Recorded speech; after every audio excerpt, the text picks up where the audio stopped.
Muy buenas noches de sábados, bienvenidos a Más se perdió en Cuba. Aquí estamos dispuestos a entretenerles, sobre todo la semana aciaga en el territorio emponzoñado de lo judicial, especialmente de los fiscales.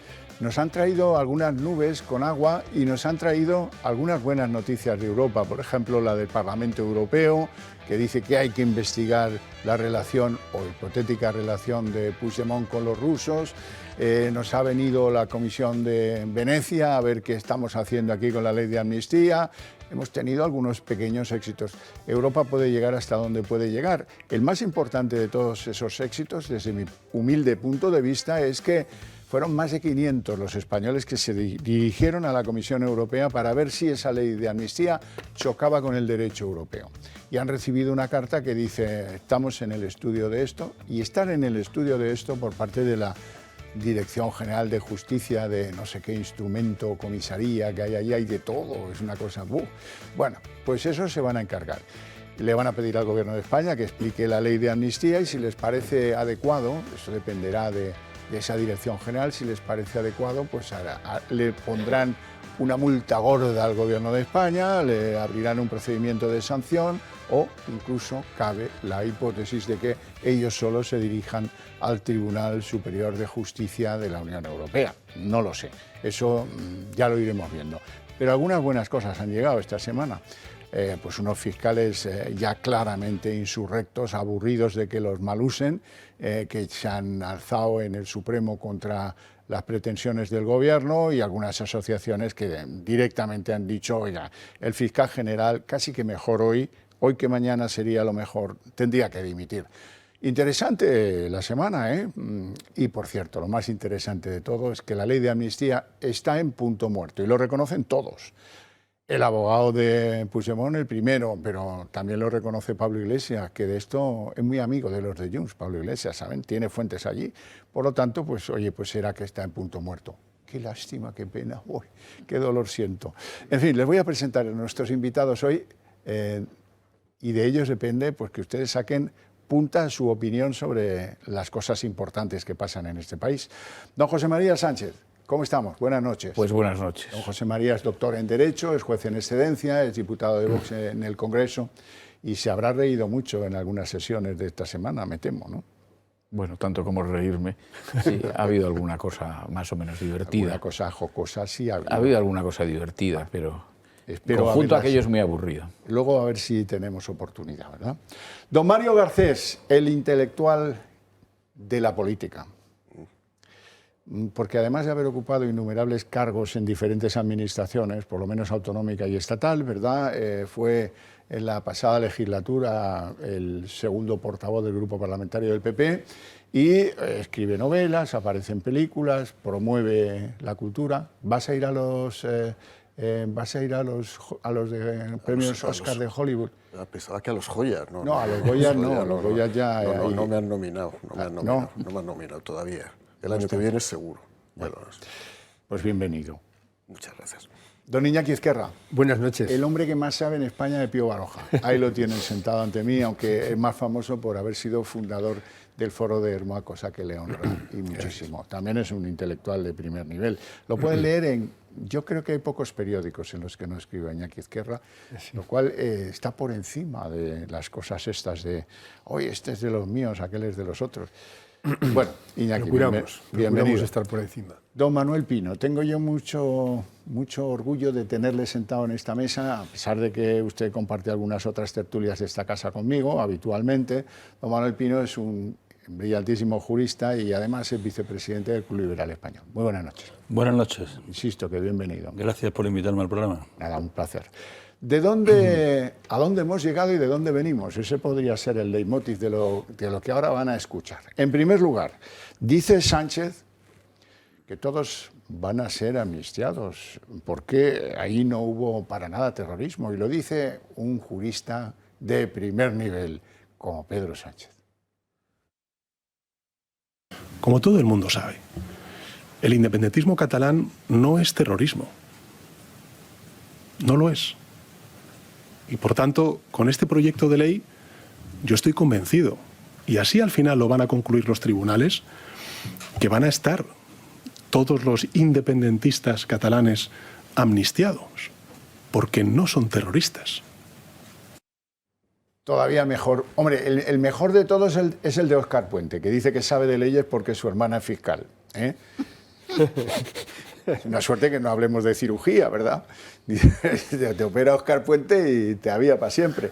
Bueno, en serio, hablando en serio, Marlaska. Marlaska es juez profesionalmente, no sé si le regalaron, en fin, si hizo las oposiciones o no las hizo, no vamos a entrar en eso.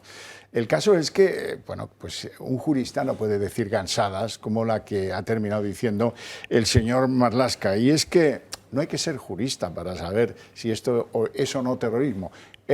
Que los fiscales del Supremo, que algo deben saber de terrorismo, están divididos, se quiera o se no. Bueno, mayoritariamente están los que creen que sí hubo terrorismo, pero Marlaska está donde diga a su amo, como el perrillo ese del megáfono, ¿se acuerdan? His Master Voice, pues eso, His Master Voice, Marlaska.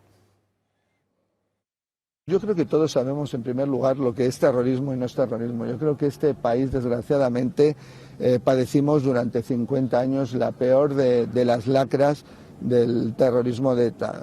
Dicho esto, creo que por eso este país tiene la sensibilidad suficiente, no hace falta ser jurista, yo lo soy, saben que yo, para saber lo que es terrorismo o no. Bueno, Iñaki, tú entonces como gran jurista, ¿qué dices? ¿Que hubo terrorismo o que no lo hubo? Bueno, yo no soy un gran jurista, pero lo que tengo es sentido común. Y luego conciencia de mis limitaciones, que esto yo creo que es el primer principio muy importante que tiene que saber una persona mínimamente culta, es decir, que saber qué limitaciones tiene. Vamos a ver, el concepto de terrorismo a mí me choca porque se maneja de una manera frívola y en este país se llama terrorismo a lo que no lo es y cuando lo es se niega que lo sea. Entonces, por ejemplo, cuando hay un asesinato de una mujer, se habla de terrorismo machista. Para que haya terrorismo tiene que haber una ideología detrás, tiene que haber una voluntad política. Entonces, un asesinato de una mujer o de quien sea, pues será todo lo condenable que queramos, pero hablar de terrorismo, es decir, que para eso tendría que haber un partido político detrás que defiende el asesinato de mujeres, tendría que haber una sociedad que mira para otra parte, en ese sentido, en fin. Se trata de un asesinato, por supuesto condenable, pero eso no es terrorismo. Es decir, que no hay una ideología detrás y a nadie se le ocurre defender. Incluso el mismo que asesina no es capaz de defender, tener un discurso articulado que defienda su derecho a asesinar mujeres. Entonces, bueno, pues ahora nos encontramos con que ocurre justo lo contrario, que lo que sí es terrorismo se niega. Lo que me llama la atención es la falta de lógica. Es decir, que cuando se está hablando de un tema de estos, lo lógico es... Vamos a ver, ellos van a lo anecdótico, es decir, que efectivamente hay una diferencia entre lo que pasó en Cataluña el 1 de octubre y una bomba de ETA. Eso, por supuesto, que es... Pero por supuesto que hay una diferencia, pero eso no quiere decir que porque haya esa diferencia, que es a lo que ellos apelan y apelan a lo anecdótico, no haya una relación entre una actividad terrorista y otra, aunque una tenga unas consecuencias y otra tenga otras. Es decir, que entonces lo lógico sería, y por eso hablo de la falta de lógica, que ellos van a lo anecdótico, lo lógico sería es que vamos a ir a la definición de terrorismo. Y según la definición de terrorismo, en el que influye el uso de la violencia, la voluntad de forzar la legalidad constitucional, es decir, una serie de aspectos, entonces diremos que sí es terrorismo, aunque tenga unos efectos distintos a los del atentado de Hipercor.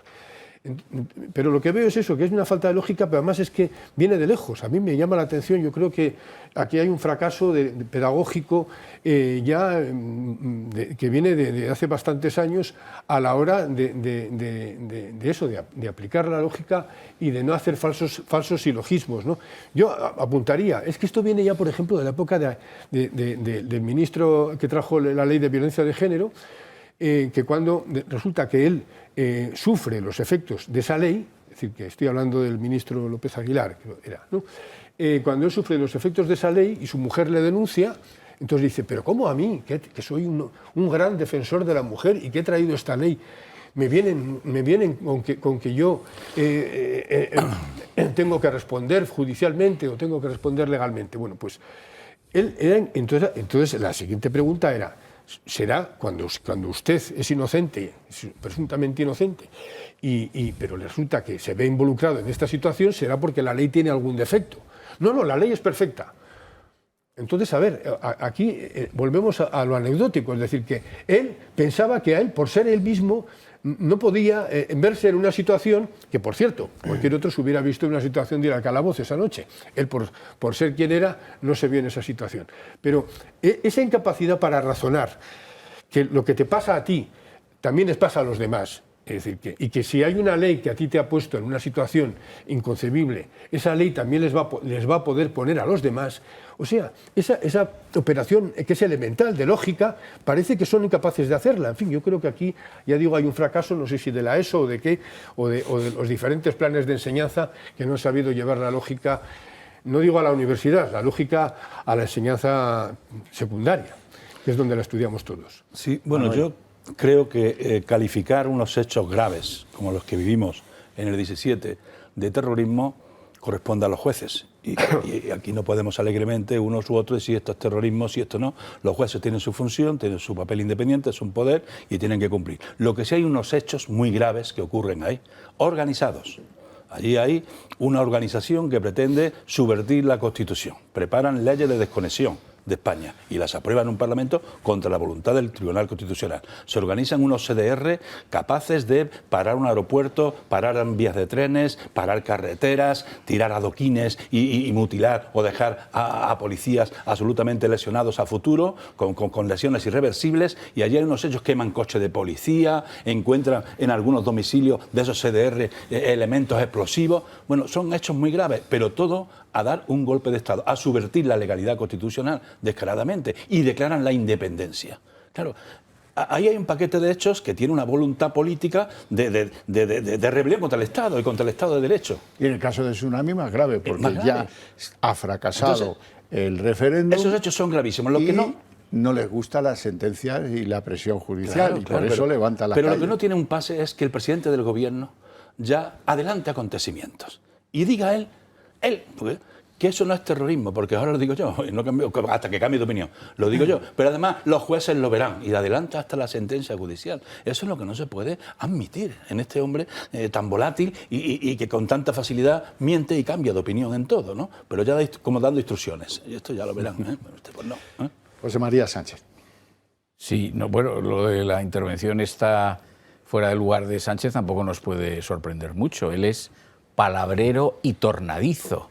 Es decir, él habla mucho y hablando mucho no tiene empacho en decir hoy lo contrario a lo que dijo ayer y luego vuelve a decir lo anterior y luego no es ni A ni B ni no A, sino que es C, luego es A más C más B más D, todo según su conveniencia. Pero como sabemos todos, y creo que lo saben los españoles, creo que ya tienen una experiencia suficiente para entender cómo es este sujeto. Pero en lo que tú has dicho yo creo que tienes mucha razón. Es decir, este es el concepto, lo que tú has expuesto brevemente, es el concepto de terrorismo subversivo.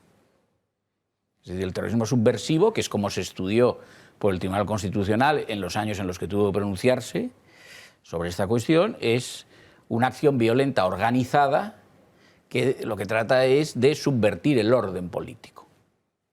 Digamos el orden constitucional, el tiempo de la Constitución, pero era igualmente terrorismo en el tiempo del franquismo. Es decir, una acción violenta mediante la comisión de crímenes para subvertir el orden político. En ese caso, el orden político del franquismo, que no era un orden político democrático, pero no dejaba por ello de ser terrorismo aquellas acciones de la ETA y otros grupos que se caracterizamos. Tiene que haber una organización, y una organización criminal, y tiene que tener una finalidad política. Eso es el terrorismo subversivo. Es más, cuando el enjuiciamiento en el asunto Gall se discutió mucho si podía afirmarse que eso era terrorismo o no. Hubo una sentencia de la Audiencia Nacional que lo negó. ¿Por qué? Porque dijo, las acciones de estos Gall no tienen la pretensión de subvertir el orden político. Serán acciones criminales y como tales merecedoras de ser calificadas así como delitos y merecedoras de una pena. pero terroristas... Bueno, no me voy a entrar en esta discusión. Entonces, bueno, ya entonces empezó a hablar, no, es que también existe el terrorismo de Estado. Bueno, esto es muy discutible, es muy discutible. Pero, en fin, como esto se discutió en el derecho penal, pues se puede discutir todo, ¿no? Porque antiguamente acciones de ese tipo, con arreglo al viejo derecho internacional público, hubieran sido calificados de actos de Estado, aunque hubieran sido criminales, de actos de Estado. En fin, lo que quiero decir es que el terrorismo, en su sentido, vamos a decir, genuino, y no hay más que leer la voz terrorismo en este diccionario que hay jurídico de la Real Academia Española, que toma la acepción del Código Penal ecuatoriano, no sé por qué, es el ecuatoriano, porque me he molestado en leerlo. Por el ritmo. Por el ritmo será, por el ritmo criminal en este caso. Bueno, entonces es evidente que estas acciones, como las que estamos viendo en este momento en las imágenes que se están proyectando, que son acciones lesivas de personas y bienes, lo que también integraría un acto terrorista, se pueden calificar de terroristas. ¿Por qué? Bueno, pues porque efectivamente son acciones organizadas, no vemos a un individuo aislado que comete un delito, ahí vemos una masa más o menos tumultuaria, etc. Y en estas estamos, y entonces pues aquí aparece un oráculo del derecho que atiende al nombre de Sánchez, que dice que no.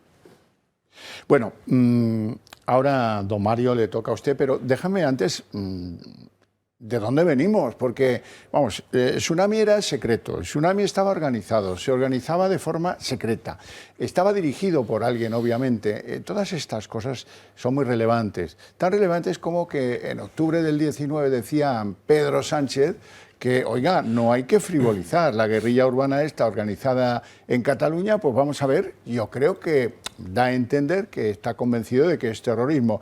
Incluso su ministro del Interior, Marlaska, no paraba de decir, oiga, aquí lo que hay que hacer es perseguir a ver quién está detrás del tsunami. Esto que ahora parece que no les interesa nada. Óiganlos y se van a quedar turulatos.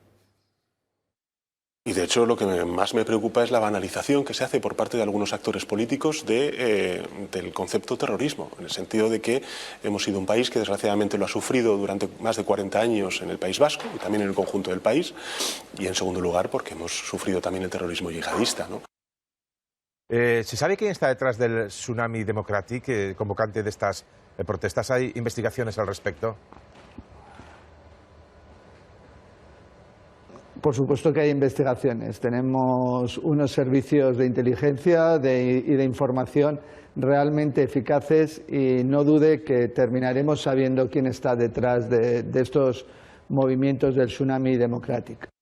Pausita para hablar un poquito de salud y lo hacemos con don Adolfo Albistur de Protege tu Vida. Muy buenas noches. Buenas noches, Xavier. Bienvenido. Muchas gracias. Bueno, hemos dicho ya que el corazón y el cáncer son las grandes amenazas en términos de salud de este año 2024. Hemos hablado mucho menos de que la mitad de los que sufren esos problemas de salud serios pues acaban con secuelas, con complicaciones, y muchas de ellas tienen que ver con problemas cardiovasculares, que es de lo que vamos a terminar hablando. Efectivamente, las personas que han padecido cáncer, que hay que decir que bueno, se celebró hace poco el Día Mundial contra el Cáncer, hay 14 millones de personas que tienen cáncer al año, ¿no? Y 9 y pico mueren, ¿no? Bueno, pues las personas que tienen cáncer, en el 50% de los casos, como han padecido la quimio y la radio, pues tienen ciertas secuelas. Y de ellas un tercio son fundamentalmente secuelas cardiorrespiratorias.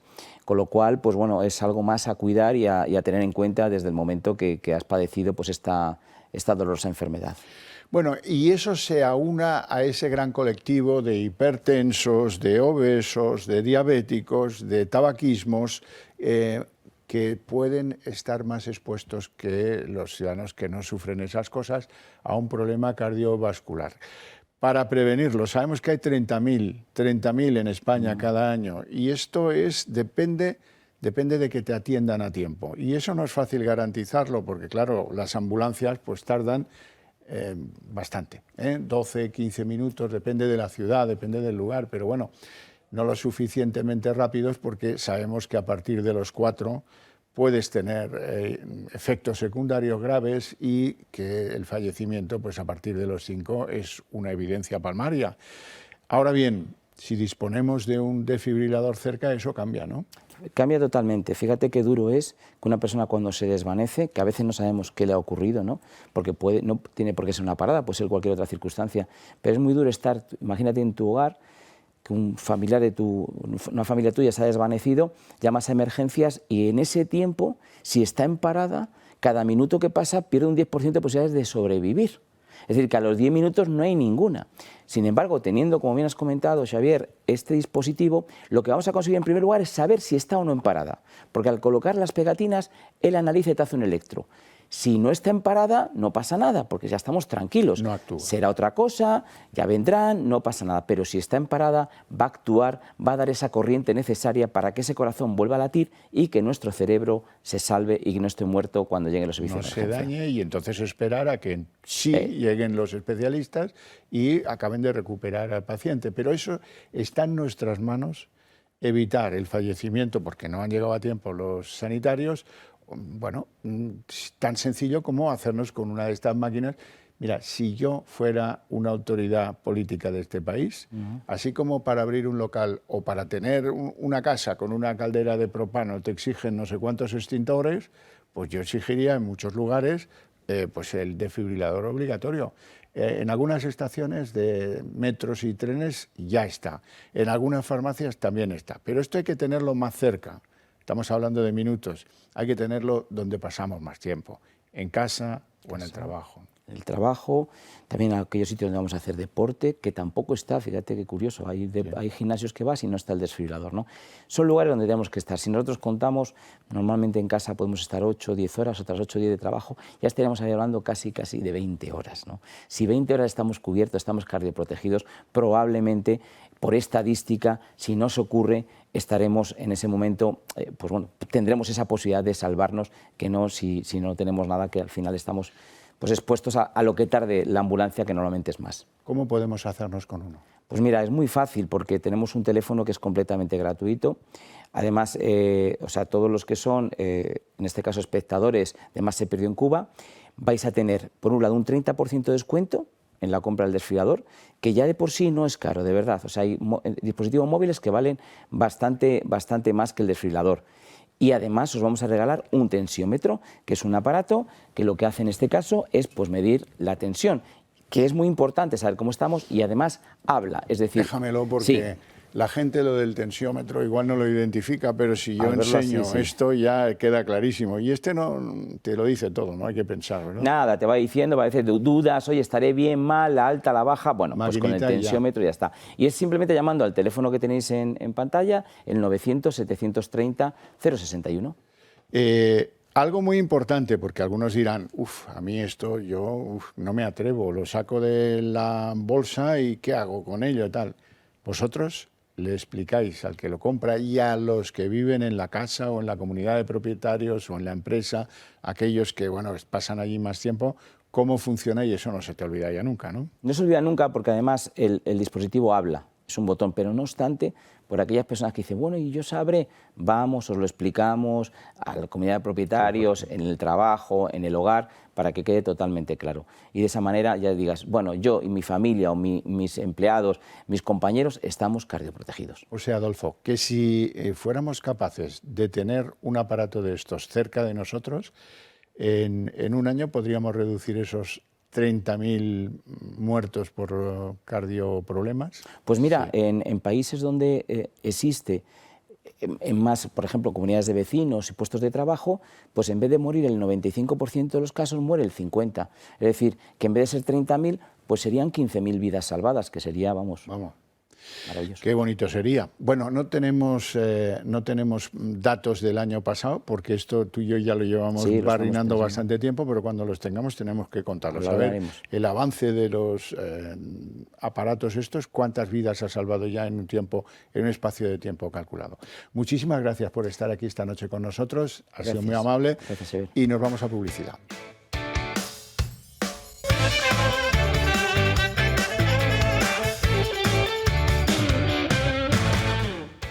Así que secretos, así que sin dar la cara nunca nadie como líder de eso o lideresa de eso del tsunami. Así que producen daños, hemos visto los coches quemados, que les digan a los dueños de esos coches que no hubo terrorismo en Cataluña. Así que 150 heridos, así que 80 policías heridos, así que 2 gravemente heridos por unos adoquines, ¿eh?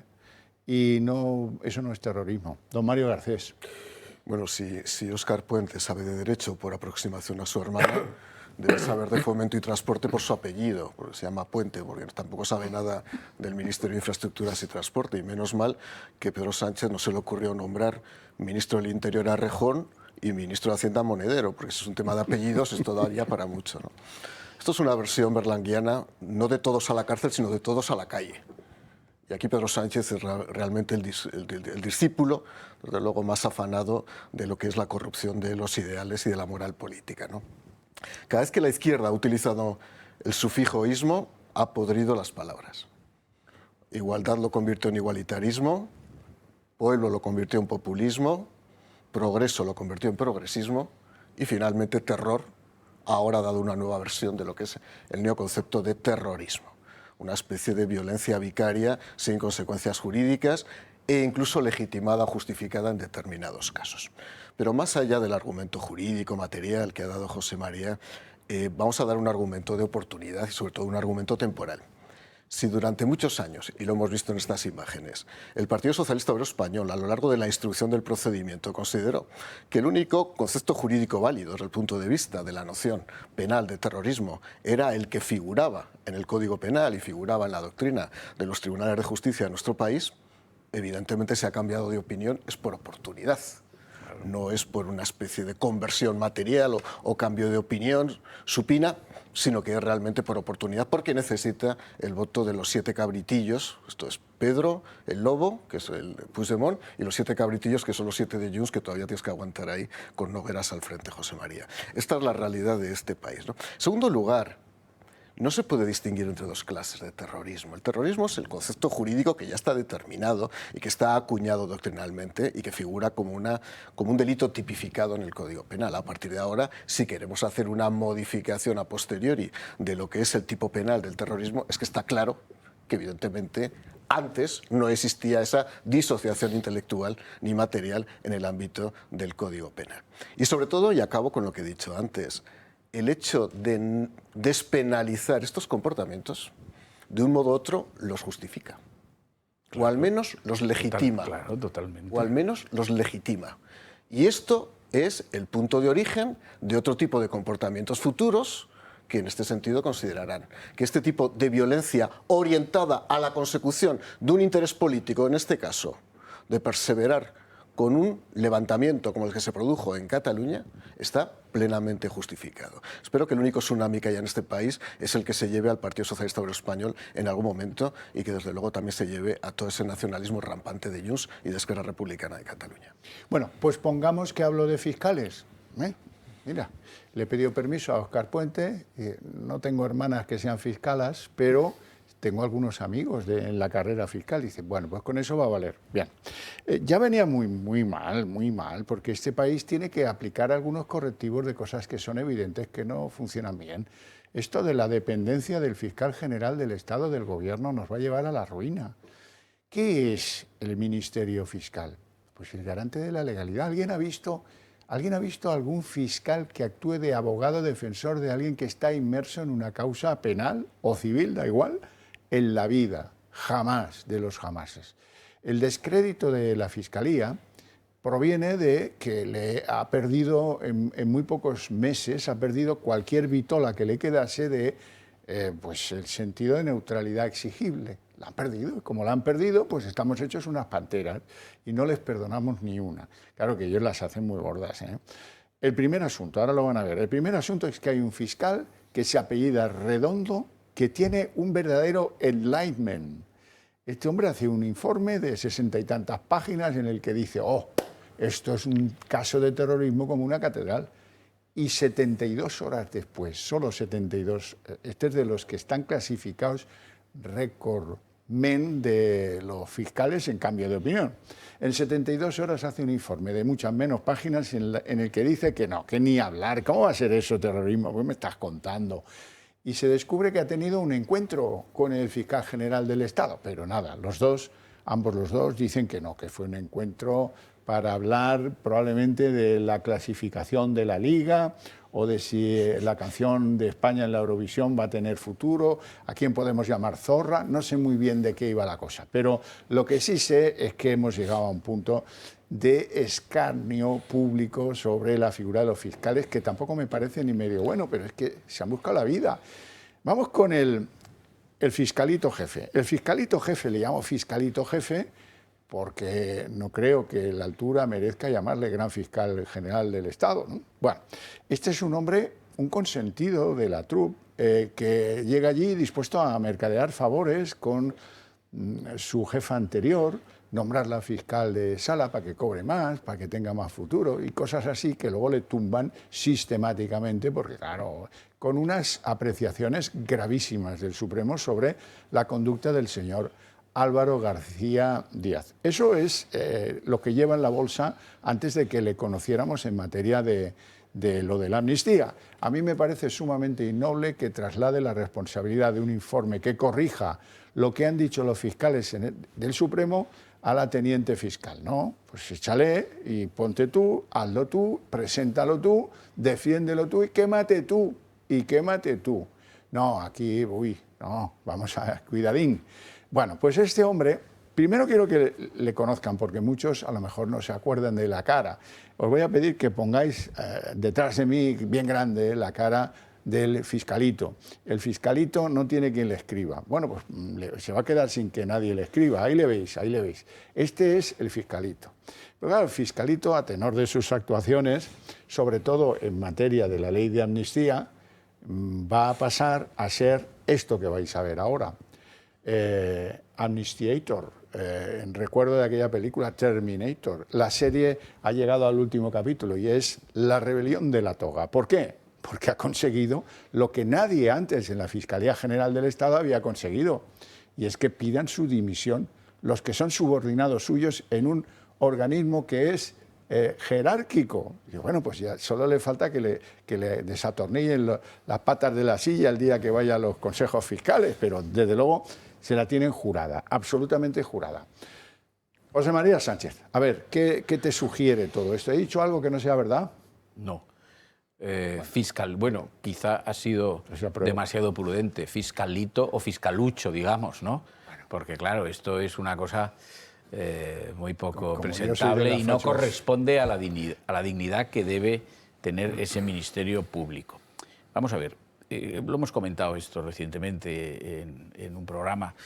El Ministerio Fiscal efectivamente es un ministerio público jerárquico y el nombramiento del fiscal general del Estado lo hace el Gobierno con arreglo a la Constitución y con arreglo al Estatuto Orgánico del Ministerio Fiscal. Otros destinos en la Fiscalía, el teniente fiscal del Tribunal Supremo y otros también son nombramientos del Gobierno a propuesta del fiscal general del Estado.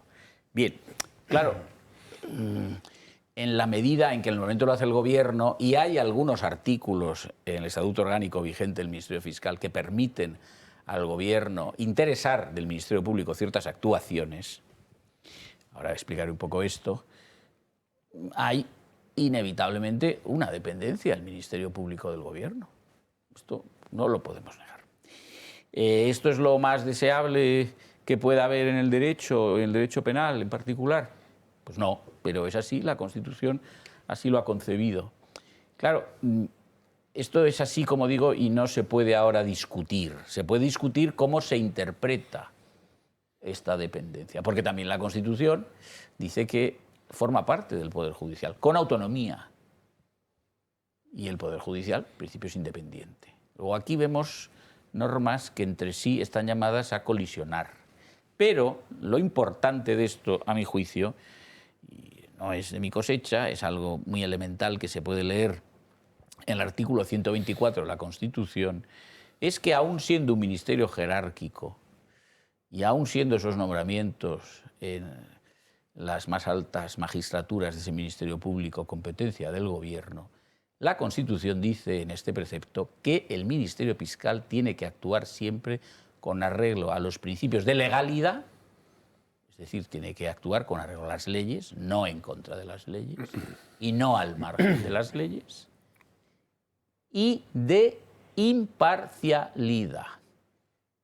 Es decir, que la Constitución ya ha previsto cómo esa dependencia tiene que modularse mediante una exigencia que es constitucional de que el Ministerio Fiscal, que es parte en estos procedimientos y que ejerce la acusación pública, tenga que actuar con imparcialidad. ¿Qué significa imparcialidad?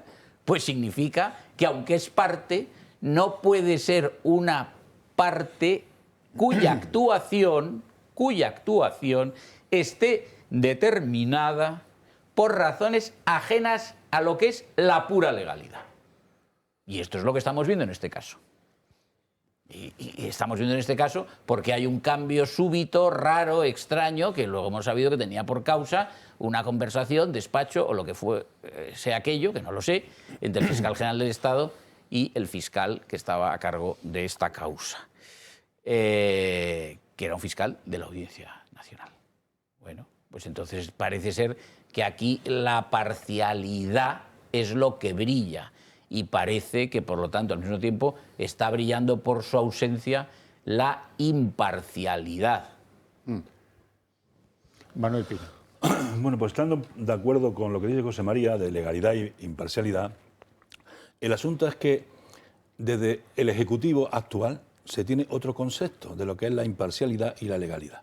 Y las instituciones se han debilitado desde su presencia. Desde Zapatero para acá, vienen debilitándose todas las instituciones, incluida la Fiscalía General, ¿no? ¿Y por qué digo esto? Porque es que en la cabeza del actual gobernante de Sánchez, él quiere las instituciones para ocuparlas, pero ponerlas a su servicio. Y esa parte segunda de ponerlas a su servicio es lo que vemos cada día. Entonces el fiscal general actúa, o da la impresión que actúa, por lo que estamos viendo, por instrucciones del Ejecutivo, que es el único poder que está aquí a la orden. Entonces la legalidad y la imparcialidad no, hace lo que diga el Ejecutivo. Entonces le hace el trabajo a una de las partes, al Ejecutivo permanentemente. El fiscal general tenía que haber dimitido cuando el Supremo corrige la desviación de poder en poner a fiscal de sala a su predecesora. Ahí tiene que haber dimitido, porque mire usted, no se puede usar de esta forma, con desviación de poder, le dice el Supremo, en su comportamiento, en sus conductas. Y el Ejecutivo, como lo quiere de comisario, lo premia y le vuelve a renovar el cargo. En vez de decirle, oye, da un paso atrás, porque aquí el Supremo te ha cuestionado tu comportamiento y aquí tenemos que la legalidad y la imparcialidad tienen que estar presentes y tal. No, que se fastidien. Te vamos a renovar el cargo. Y ahora le dan otra misión. Y el cargo es para que en este negocio que tenemos con los independentistas de impunidad por 7 votos, me tienes que ayudar a que yo salga victorioso. Y estamos en esa guerra. Entonces todos los comportamientos pues aparcan la legalidad y la imparcialidad para hacer actuaciones políticas para ayudar al grupo al que le debe el cargo. Y eso es así. O sea que estamos ahora en tiempo de prórroga para ver qué le pasa a la ley de amnistía, pero así que se acerque el final de la segunda parte de la prórroga, a lo mejor se les ocurre declarar a Puigdemont inimputable. Y ya está, ¿no? ¿Mario? Sí. Bueno, este señor no es fiscal general del Estado, este es el fiscal general del Estado, que ya sabemos que es una especie de granero con mucho cereal, donde cabe absolutamente todo. Por cierto, una recomendación cinematográfica como actor y productor de cine que soy, es bueno que pongas una película que se hizo hace 10 años después de esta, que fue Alien contra Predator. Predator es Pedro Sánchez y a Alien le pones una melena y es Puigdemont, y los enfrentas a los dos y desde luego es la realidad política de este país. Voy a hablar ahora como inspector de Hacienda, interventor del Estado que soy. Si a mí el director de la agencia tributaria o el interventor general del Estado me encarga un informe técnico y llevo un informe de 66 páginas, se supone que ha sido un informe motivado, basado en una serie de argumentos, basado en la causalidad sobre el diagnóstico de los hechos y las consecuencias, y que evidentemente para escribir 66 páginas, o 69, que no lo sé, la verdad es que eso lleva un tiempo determinado. Si luego voy 2 días después a ver al director de la agencia tributaria o al interventor general del Estado, le digo, no, todo lo que escribí no tiene nada que ver, yo creo que a mí me tienen que echar. o tienen que ver si estoy habilitado intelectualmente para poder desempeñar mi función. Sí, sí, hizo un Biden, clarísimamente. Sí, hizo un Biden. Hizo un Biden, pero Biden. Pero bailó mucho, sí, sí. Entonces, a partir de ahí, evidentemente, esta es una práctica que lo que está haciendo es todavía corromper más las bases de lo que es la neutralidad, la objetividad y la imparcialidad que tiene que tener una institución que está conformada por grandes profesionales. Yo conozco muchos fiscales que ahora mismo, evidentemente, lloran por las esquinas viendo este tipo de actuaciones, porque esto al final lo que hace es descomponer el prestigio de la institución y, sin embargo, pues también tengo que destacar el papel de muchos de los que hay allí. Esto es sencillamente intolerable. Yo no sé de lo que hablaron. Yo evidentemente no voy a especular respecto a que en la cadena esa del diálogo se produjo una alteración de la opinión, fruto precisamente, pero desde luego no deja de ser una contingencia significativa porque en 48 horas cambió la opinión. Yo no digo que lo sea, pero sí que lo parece. Lo parece. Claro. Iñaki. Sí, yo a lo que decía Manuel Pino, que sobre eso, la manera de manejar y de responder, o sea, hay una reprimenda del Supremo al fiscal general y entonces la manera de reaccionar de Sánchez es lo contrario, premiarle. Hay un componente, yo creo que es importante señalar un componente de obscenidad y de chulería, es decir, que es importante eso. Cuando Sánchez dice, ¿y la Fiscalía de quién depende? O sea, esto es una reacción... Pues eso. Esto es una reacción de chulo de discoteca. Es, ¿aquí quién manda? Lo has dicho con tono de sainete.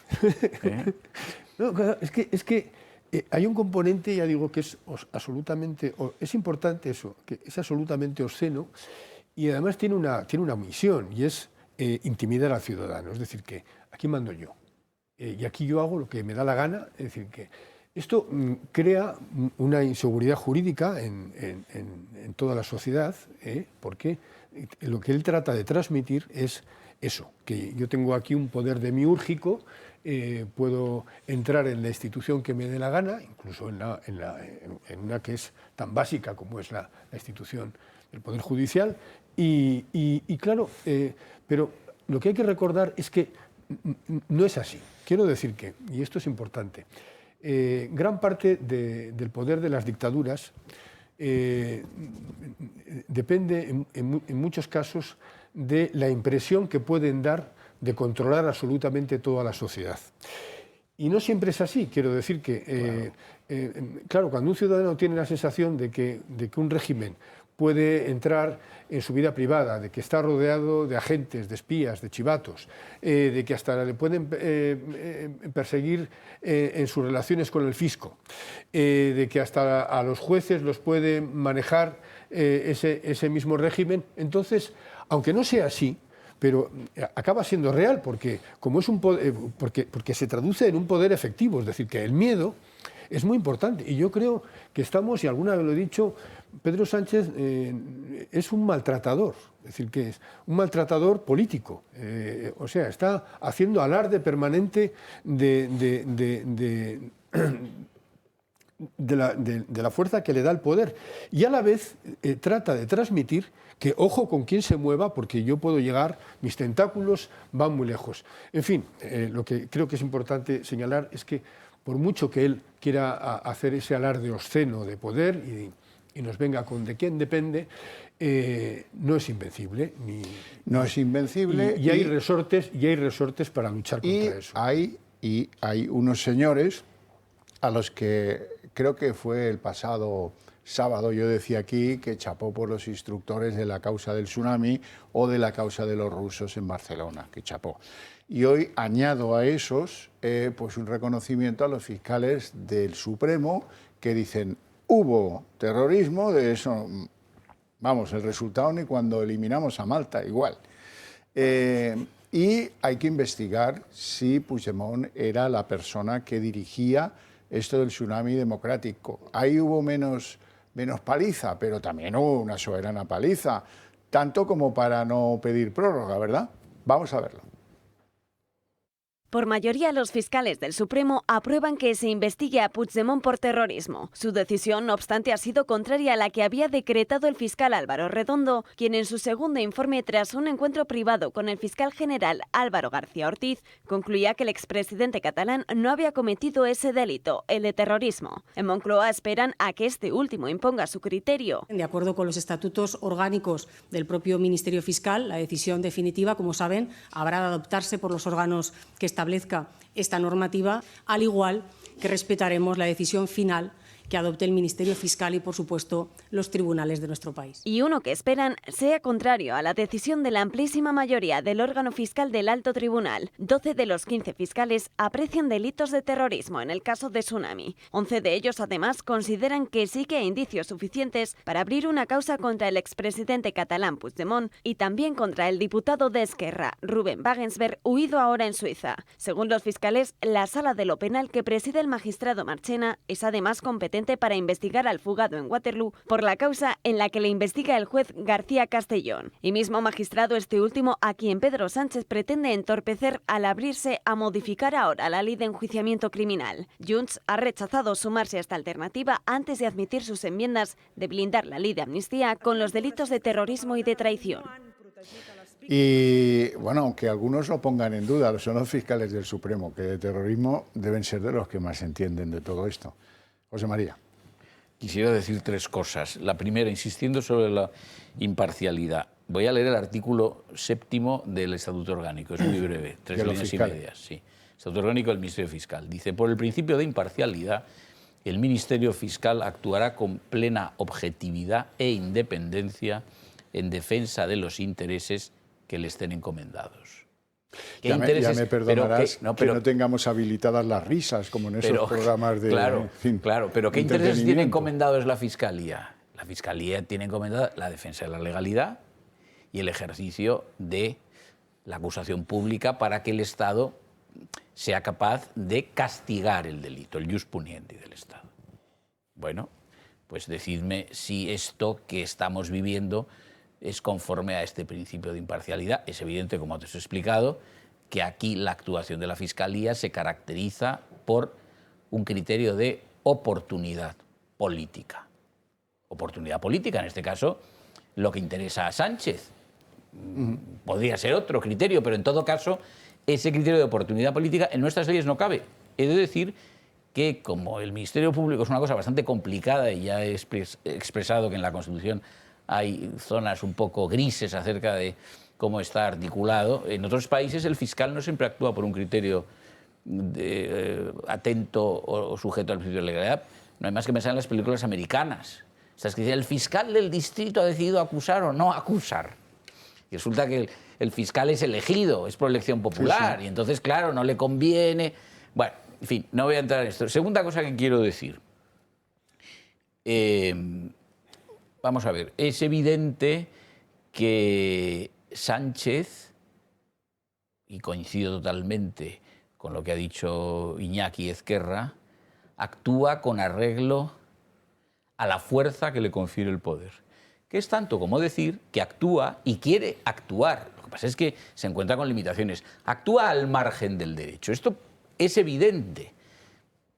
Las sentencias del Tribunal Constitucional que han declarado inconstitucionales 2 estados de alarma, las que han declarado inconstitucionales 4 decretos leyes, la política de nombramientos de magistrados del Tribunal Constitucional, de personas que no tienen independencia porque son dependientes políticamente, el nombramiento de Lola, de Dolores Delgado, en la Fiscalía de la Sala de lo Militar del Tribunal Supremo, que el Tribunal Supremo declara inválido y observa en ese nombramiento desviación de poder, motivo suficiente para que este señor, el actual fiscal general del Estado, hubiera dimitido y desde luego no hubiera aceptado ser confirmado en el cargo por el Consejo de Ministros, etcétera, etcétera. Es decir, hay muchos elementos que indican que Sánchez está actuando hace tiempo al margen del derecho.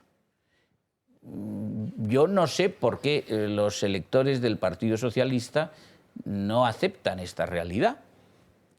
Está actuando al margen del derecho. Es decir, Para él el derecho es un corsé que no soporta. Claro, esto es la actuación propia no de un dictador, porque puede haber dictaduras en las que la actuación del poder político sea conforme a derecho.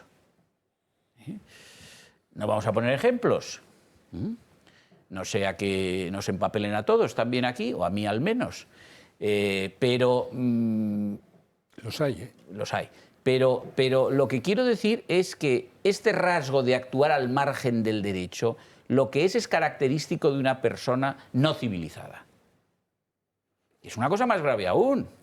No se trata de que sea un gobernante en términos democráticos o un dictador.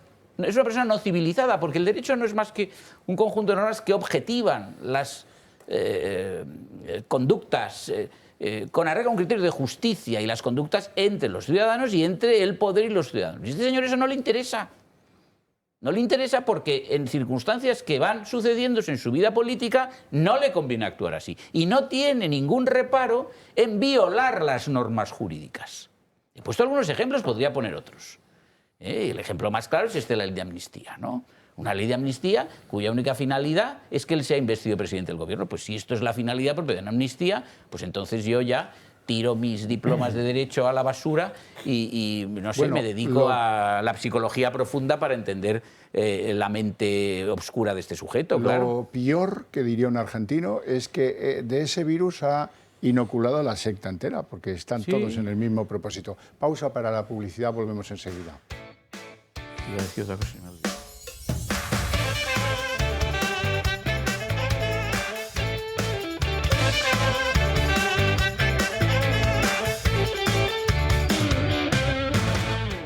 Don Manuel Pino. Bueno, pues para todo lo que está previsto en nuestra Constitución como una democracia parlamentaria y tal, es que las democracias liberales tienen contrafrenos, contrapoderes establecidos que hay que respetar. Y esto es lo que realmente le molesta a Sánchez. A Sánchez todo lo que sea contrapoderes no puede con ellos. Y entonces la soberbia le puede. Sánchez no está en el Estado de Derecho, está en el Estado de hechos que me interesan y me convienen. Sí. Y el derecho que me la acomoden a mis obligaciones. Sánchez se fue a firmar un documento a Bruselas para su gloria de poder a lo que le pidieron. Impunidad por poder. Los 7 votos. Me das el poder y yo te doy impunidad. Y eso él no podía, era un imposible. Entonces, esto del terrorismo es una deriva de aquel documento que firmó Sánchez por vía de los hechos. Y firmó aquello porque, como él dice, ya acomodaré yo que el Constitucional diga, por eso dice, va a ser constitucional, todo es constitucional, ya verán ustedes. Entonces, él va a que le acomoden su compromiso político al Estado de Derecho, no respetando el Estado de Derecho, sino a que le acomoden. Totalmente de acuerdo. Y es una forma de actuar, no ni bueno ni malo. Y luego, cuando le contraviene, viene su orgullo y su prepotencia. Está al margen del derecho. Claro, Manuel. claro. No solamente en la actuación aislada de él. No, si vamos a un tema reciente, por ejemplo, que no es de esa disciplina, sino del tema laboral. Va la ministra a negociar el salario mínimo. Le dicen los empresarios que están en la banda de subida entre el 3,5% y el 4%, que tenían firmado unos acuerdos para negociación colectiva. Aquí me tenéis que aprobar el 4%. No, mire usted, estamos en el 3,5%, el 4%. Que no me aprobáis el 4%, cuando llega al ministerio el 5%, al boletín el 5%. Y no hablo con nadie, con los sindicatos. Eso es una forma de ejercer el poder y eso no es aislado de Sánchez, es lo que tienen en la cabeza. ¿Por qué? Porque ellos piensan, los elitas piensan que todos los poderes emanan del 50+1 y que el 50+1 ya tiene barra libre para hacer con el Estado de Derecho lo que quiera. Y eso no puede ser, porque hay contrapoderes y porque hay poderes independientes vigilantes a los abusos. Y el legislativo tiene su función de control y el judicial tiene la función de que se apliquen las leyes. Y aquí no hay barra libre porque usted tenga 50+1, sino que hay que respetar a las minorías y respetar los derechos de los demás. Iñaki. Sí, yo sobre algo que ha dicho José María Sánchez, y me parece importante, el peso que tiene el derecho, ¿no? y el respeto al Poder Judicial. Tiene tanto que voy a recordar que Hannah Arendt, en Los orígenes del totalitarismo, definía como totalitarios solamente el nazismo hitleriano y el comunismo stalinista, pero sin embargo no considera totalitario el fascismo italiano. Y no lo considera totalitario porque el régimen fascista dejó cierta independencia del Poder Judicial. Este aspecto es tan importante. Bueno, entre otras cosas, hay luego otros aspectos, que es que respetó, al menos formalmente, la institución monárquica, Víctor Manuel, pero el gran argumento para no incluirlo dentro de los regímenes totalitarios... Respetó a la Iglesia Católica y resolvió un problema. Hay varios aspectos, pero el más importante es esa cierta independencia que dejó al Poder Judicial. Por esa misma razón, Hannah Arendt tampoco, en los orígenes del totalitarismo, considera totalitario el régimen franquista. Sería autoritario, pero no totalitario. Estamos en una situación que decir esto, no sé, pues serían capaces aquí, atendiendo a la ley de memoria histórica, de meter a Hannah Arendt en la cárcel. Yo ya te he avisado. Claro, te he avisado a ti. Pero es así, esto es tan importante y el respeto al Poder Judicial es tan importante. Has dicho también que es una persona que no es civilizada. Es que efectivamente, aquí hay cosas que van todavía más lejos de la democracia. Claro. O sea, es que es una cuestión de cultura y civilización. O sea, el pretender, como ha pretendido, como pretende Puigdemont y los de Junts, que la alta traición y el terrorismo, es que, ya ni siquiera que sean exculpados, sino que sean poco menos que derechos democráticos. Y dentro de poco los llamarán históricos. O sea, es que eso vamos a ver, es que eso, yo lo he escrito en algún artículo, es que eso solo se le puede ocurrir a Aníbal Lecter si queda con el Joker de Batman y con Freddy Krueger una noche de copas. ¿Y qué hacemos? Y dice, a ver, ¿qué hacemos? Y se les ocurre eso. O sea, claro, es que esto va pero contra los pilares básicos pero ya digo, de la propia civilización. Es que hay temas que tienen demasiado alcance. Ya ni siquiera estamos hablando de democracia, ¿no? Y en fin, y luego, vamos, en general, tanto el populismo y el populismo nacionalista, que también es los nacionalismos étnicos también son populistas, pero tienen un problema con el derecho. Es decir, que yo me acuerdo, en general, nunca han entendido el concepto de derecho. Es decir, que, y lo vemos con el tema de los animales, ¿no? En el caso del populismo, que los derechos de los animales. Por cierto, que tenemos un departamento de derechos de los animales. El propio gobierno, no sé si tiene categoría de Secretaría de Estado, pero, o sea, hay un señor que, por cierto, creo que ponía copas en un bar de La Latina, que está velando es un experto en velar por los derechos de los animales, o sea, está defendiendo una legislación que no existe. Y por eso estará cobrando un buen sueldo. Es decir, pero derechos de los animales, o sea, si conviertes un animal en sujeto de derecho, a la vez tendrá responsabilidades penales. Quiero decir que un perro es sujeto de derecho, si se come el canario, porque lo han dejado libre en la jaula, pues a la vez tendrá que responder penalmente por el canario. Es decir, pero esto va dentro del propio concepto del derecho. Y yo me acuerdo que en la época en que el nacionalismo vasco dio la tabarra con la autodeterminación, en la época de Lizarra, pues hubo un momento en que alguien escribió, me acuerdo de una tertulia, se repitió bastante, pero la autodeterminación era un derecho humano. Entonces, yo me acuerdo que, pero ¿de dónde saca usted que los derechos, la autodeterminación, en todo caso, estoy hablando de derechos colectivos que, por cierto, había un jurista que escribió en El País que hablar de derechos colectivos es el principio de la barbarie. Bueno, los derechos son individuales. Pero me acuerdo que me respondió, hombre, es que si solo vamos a llamar derechos a los que están en la Carta Universal, digo, pues es que efectivamente, es que no podemos traspasar esa línea, porque los derechos están muy pensados, y están pensados de tal manera que no entren en el terreno, los derechos individuales y de un ciudadano están pensados de tal manera que no invadan el terreno del otro, es decir, que no socaven ni la dignidad ni los derechos del otro, es decir, que están muy calculados. Entonces, claro, inventarse derechos, ya termino. Me acuerdo que en aquella tertulia le dije, además ustedes odian a los romanos, porque por cierto, todo el nacionalismo vasco se ha dedicado a intentar ocultar las calzadas que hay y para defender la teoría de que los romanos no entraron en el País Vasco, digo, pero si ustedes son más romanos que nadie, porque están todo el día hablando de derechos. Es decir, que otra cosa es la interpretación que hacen de ellos, que es poética, o no se sabe qué, o imaginativa o creativa, pero el derecho es romano. Don Mario Vázquez. Fíjate, ni aquí ni Aníbal Lecter, ni Joker, ni Freddy Krueger. O sea, Pedro Sánchez es rompetechos y Bolaños es el botón sacarino. Esto es peor todavía.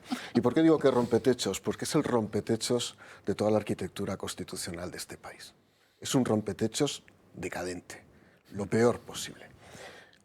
Si la ley constitucional o la ley derivada de la Constitución fuera acorde con las necesidades y pretensiones del autócrata, pues no habría ningún problema directamente. Insisto, un autócrata representativo, pero es un autócrata. Evidentemente no habría ningún problema. Pero como las leyes son un problema para él, porque le impiden cerrar los acuerdos sobre la base de los cuales puede sostener su gobierno, hace dos cosas. Una, o modifica las leyes, incluso retroactivamente, estresando lo que es la lógica y los principios básicos del derecho, o, en segundo lugar, lo que hace es aprobar decretos leyes, sabiendo que surten efectos jurídicos de manera inmediata una vez que tiene la mayoría suficiente en el Congreso para poder convalidarlos, y a la espera que 2 o 3 años después el Tribunal Constitucional los declare inconstitucionales, pero ya han surtido efectos. Y ese es el juego, porque, efectivamente, lo decía muy bien José María Sánchez, Pedro Sánchez es un ejemplo de personaje no civilizado. Pero es un no civilizado, es un jugador incivilizado. ¿Qué quiero decir? Que él conoce perfectamente el arte y las técnicas del juego. Sabe que tenía que ser investido y lo fue. Sabe que tiene la capacidad de aprobar leyes y las puede aprobar. Sabe que algunas de esas leyes pueden ser inconstitucionales, pero sabe que el Tribunal Constitucional o las declarará constitucionales o cuando declare la inconstitucionalidad ya habrá pasado el tiempo necesario para que la eficacia ya haya tenido lugar. Conoce las reglas del juego. Y en ese sentido, el mayor pícaro posible, si conoce las reglas del juego, es capaz de destrozar el país.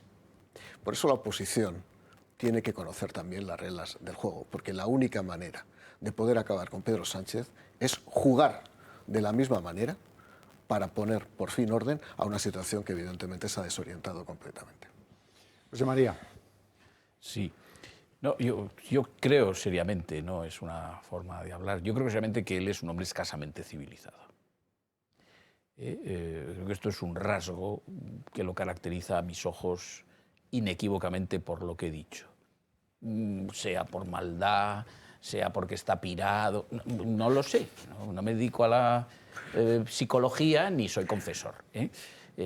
Él actúa como una persona escasamente civilizada, por esto que he dicho, ¿no?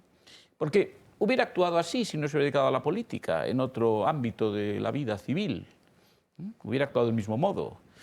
Entonces, él manifiesta que es un ser escasamente civilizado. Pero te voy a decir una cosa, Iñaki, y en esto no puedo estar de acuerdo contigo, aunque a lo mejor va a sorprender lo que voy a decir. En mi opinión, él es mucho peor que Puigdemont. Es decir, el nacionalismo separatista, que es de lo que estamos hablando, o sea, el nacionalismo exacerbado, separatista, que pretende la división de España, que pretende la independencia de Cataluña o la del País Vasco, lo que sea, es una opinión cuyo núcleo no es esencialmente la racionalidad, son unos sentimientos agitados, arrebatados, pero hay que entender una cosa, Por vías legales, la separación de Cataluña de España no es posible, precisamente por lo que has dicho tú, porque el derecho de autodeterminación ni está reconocido ni declarado por la Constitución, ni el derecho internacional público así lo reconoce. Es decir, el derecho internacional público reconoce un derecho de autodeterminación para pueblos sujetos a dominación colonial o extranjera, nada más. Entonces, claro, el nacionalismo, si quiere conseguir lo que pretende, de algún modo tiene que transgredir la legalidad. Esto no significa que yo lo justifique, pero puedo no justificar, pero entender la transgresión de la legalidad que está ínsita en un movimiento separatista que quiera lograr, de hecho, la separación de Cataluña de España, su independencia. Bueno, bien, a mí no me gusta, no lo comparto, y efectivamente, pues en esa transgresión de las leyes, algunas de las leyes que han transgredido estos sujetos en el 17 fueron leyes penales y han cometido delitos y han sido condenados. Pero lo de este sujeto es mucho peor. Es mucho peor porque él no está en una situación que se explique porque su ideología tiene por ejecución posible para la consecución de sus fines la transgresión de la ley. No es eso. Si es que él no tiene ideología. O sea, él, al situarse al margen de la ley y, por lo tanto, siendo capaz de la transgresión de cualquier ley, hasta las penales, todo esto lo hace por lo que sabemos, insisto, porque está pirado, porque es malo, porque es malo y está pirado, en fin, por lo que sea. Pero no es no hay ahí una ideología que lo lleve a tal cosa. No, es otra cosa mucho peor que caracteriza en conjunto a un sujeto poco civilizado. Tú has dicho antes, y voy a terminar, espero que no se empapelen tampoco por esto, has dicho que los derechos de los animales no tienen sentido, y yo estoy de acuerdo. Lo que pasa es que entre un ser poco civilizado y un animal hay escasa distancia, ya no digo más. Bueno, ¿se desangran los fiscales? Sí, se desangran. ¿Y qué se le ocurre decir al jefe de los fiscales, al fiscal general del Estado? Sobre todo, no vayan a presionarme a la teniente O'Neill o la teniente O'Sánchez, que no se le caiga un borrón en lo que tiene que escribirme. Yo creo que a esta persona que tiene esta encomienda, nada menos que la teniente fiscal del Tribunal Supremo, la número 1 real de la carrera, hay que dejarla trabajar en paz. Pedimos muchas veces que nos dejen trabajar en paz, pedimos muchas veces amparo, pedimos muchas veces que los políticos no se metan con nosotros. Yo creo que lo que hay que generar también es un espacio de trabajo para nosotros mismos. Ese es el momento en el que alguno vomita en la carrera judicial y decide apoyar un manifiesto para que dimita inmediatamente, supongo. Hemos tenido la suerte de que ha habido algunos fiscales que participaron en la famosa reunión del Supremo, cuál es el caso de Salvador Viada, y que han contado a su manera, bastante jocosa, cuál es la sensación que viven los fiscales. Nos han hecho 155 encubiertos, que no es que estemos en guerra, es que nos ponen en el disparadero, o sea, o plata o plomo. Digo, hombre, no puede ser. O plata o plomo, dice don Manuel Pino. Bueno, yo creo que el problema grave que tenemos es que Sánchez sí tiene ideología. Yo creo que ha comprado mucha ideología del populismo de Iglesias, yo creo que ha comprado mucha ideología, no de la socialdemocracia convencional europea que conocemos, de esos partidos que en algunos países ni existen. Yo creo que él ha comprado ese populismo, asesorado por otro que tiene en la cabeza el populismo, como es Rodríguez Zapatero, que viene del Grupo de Puebla y viene de las revoluciones latinoamericanas y están ahí de asesores permanentes desde que dejó de ser presidente, y todo ese tipo de ideas las tiene en la cabeza y piensa que con el 50+1, insisto, el poder es absoluto y todos tienen que someterse al poder. El problema que tenemos es que desde dentro, desde el mismo poder, se está contribuyendo al deterioro de la democracia y de las instituciones, no respetando el Estado de Derecho ni el imperio de la ley. Y eso es lo que estamos viendo. Pero son unos colaboracionistas, el gobierno que hoy tenemos, de que eso se produzca. Por los votos, por el tema de la unidad de España, por el tema de la separación de poderes, por el tema de la igualdad. Está todo en juego, porque en su cabeza él piensa que el 50+1 ya le da poder absoluto para todo. Y está en esa bola, Por eso legisla como legisla, con la trampa. ¿Por qué esto de la amnistía tan traído y venido y que seguimos aquí con el terrorismo, con la ley de amnistía, lo hace por la puerta de atrás? ¿Por qué no presentó un proyecto de ley sujeto a los dictámenes del Consejo de Estado, a los dictámenes del Consejo General de Poder Judicial? Porque no se atreve a enfrentarse con la realidad del Estado de Derecho. Y va por la puerta de atrás, va a 50+1 en estos decretos, que es una forma de legislar, privando del debate parlamentario, privando de la participación política, y aquí decretos leyes y a votar el botón y punto. Y esto es lo que hay. Decretos, hasta decretos ómnibus, que te hacen unos decretos que te da miedo leerlos, de 200 páginas, que te meten un lío de leyes tremendo, modificadas en un decreto ley. No tiene en su cabeza no está la voluntad del debate parlamentario, de la presentación de enmiendas, de tal, no. Esto se ha decidido y el día tal a convalidar. Y van todos allí a votar. ¿Por qué? Porque tengo 50+1 y esto es lo que hay. Y eso lo lleva haciendo desde que está en el poder. Me ha hecho mucha gracia, no lo había escuchado al fiscal, lo de plata o plomo. Esto es la narcolegislación, la voy cambiando en función de la plata o del plomo, ¿no? Pedro Sánchez ahora mismo ha anunciado una modificación de la ley de enjuiciamiento criminal.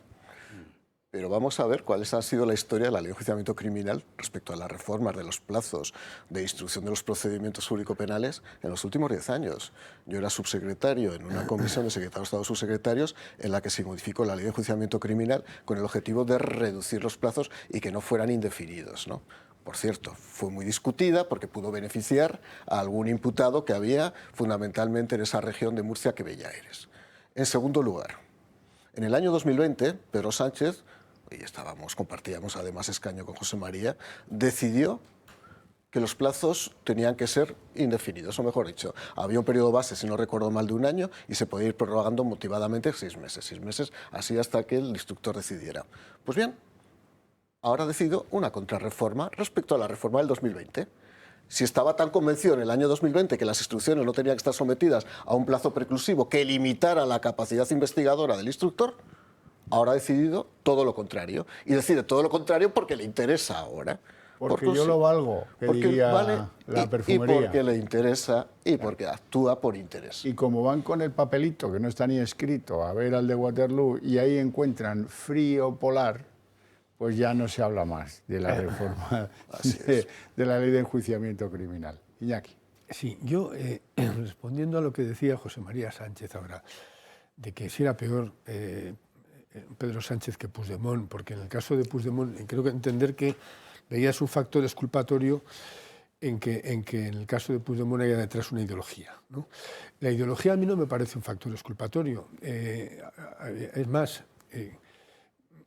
vamos, no voy a entrar en quién es peor, ya eso es un tema psicológico, como tú decías. Es un tema moral, yo creo. Pero ahí no entro. Digo sobre la gravedad de un delito. A ver, el hecho de que haya detrás un discurso ideológico, y volvemos siempre, hay que recurrir a Albert Camus, cuando dice que en cuanto el crimen se razona, crece como el silogismo. Dice, era solitario como el grito y se hace universal como la ciencia. Es decir, que en el caso de que alguien comete un delito o un crimen pasional, no pretende que su crimen sea razonable.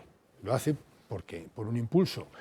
Pero en cuanto lo razona, en cuanto lo convierte en doctrina, entonces los nacionalismos no tienen en la doctrina una exculpación. Es decir, que lo que están haciendo es razonar el crimen. El crimen que sería la discriminación étnica. Perdóname, y termino. Sí. Y además, curiosamente, es que esto, por desgracia, es que hay cosas que en su día lo hablamos desde la época en que ETA asesinaba y en que el nacionalismo vasco se inventó el Lizarra aquel, que era una negociación con ETA.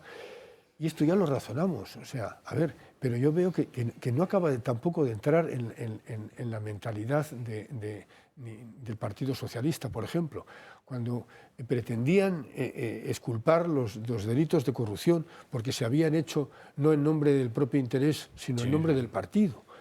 Es que sería más grave si es en nombre del partido, si es en nombre de la ideología, porque entonces estás multiplicando el delito.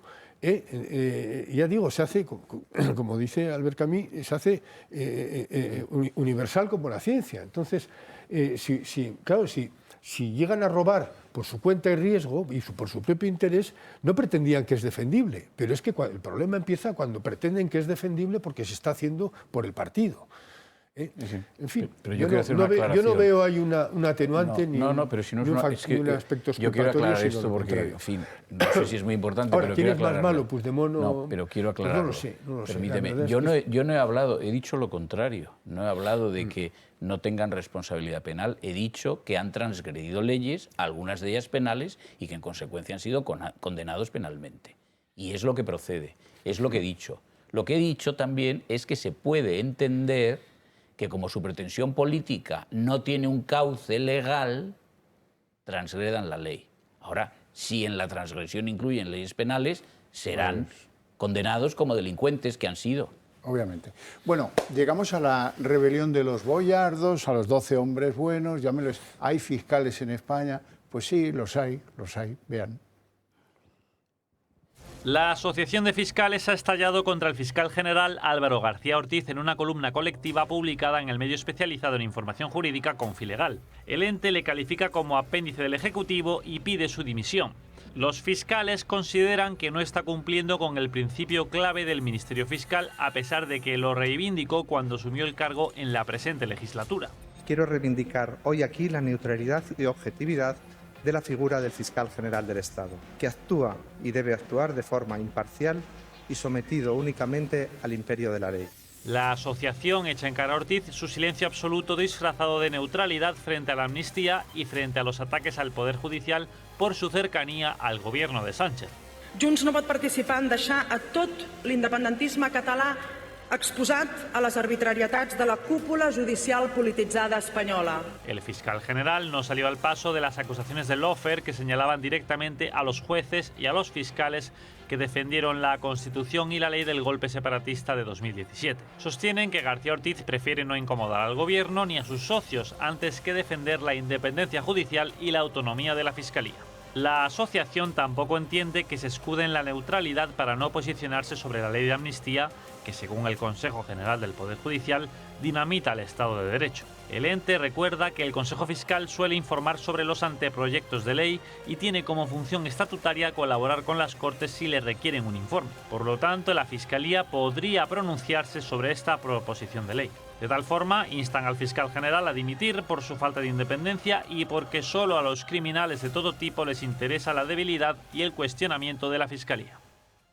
Bueno, hay muchas cosas que pasan en torno al régimen fiscal, porque hay un grupo de fiscales que dice, oiga, usted está interpretando mal el reglamento. Es verdad que el artículo 24 dice lo que dice, que usted puede, pero ahí me agarraba yo al principio del programa a que también hay una costumbre en esa casa que es, oiga, la votación lo que diga la mayoría, y en este caso no ha sido 6-5 ni 7-6, ha sido brutal.